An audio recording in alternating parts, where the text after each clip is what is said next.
How does a knowledge of, our Africanness, a knowledge of African people, a knowledge of who you are inform your major, whatever your major will be?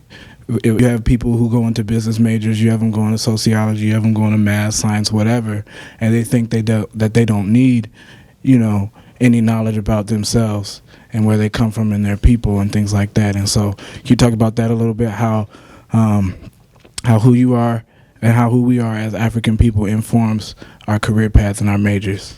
I think that a knowledge or lack thereof of who you are may not affect what you choose to major in, but it will affect what you do with what you major in. So for example, if you're a psychology major, as was I, knowing who you were gives you that responsibility to use psychology to the benefit of your community. If you're going to be an econ major, knowledge of who you are is going to require that you take on the burden of empowering your community economically. Right. Whereas if you don't have that background, if you don't have that commitment to your legacy, then you will get into economics to exploit your people. You'll get into psychology to exploit your people. For example, I know a lot of psychologists, a lot of school psychologists who obviously have no connection to their past or to their present because they will misdiagnose and refer a black boy for psychiatric medication quicker than a European doctor would. Whereas me, having that knowledge of self,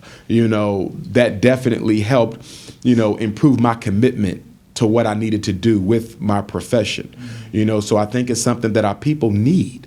I think that it's not the silver bullet because we have a lot of people who know their history and still work against the best interests of their community. Many of our African-centered scholars, some of them, ironically, have used their knowledge of their history as a capitalist tool to get rich without really doing anything for the people besides writing books and selling lectures. So we also have to look at, how you can even take knowledge yourself and use that for personal, selfish economic reasons too. But I think on top of the knowledge of history, what we have to do is make sure we are empowering our people in the present.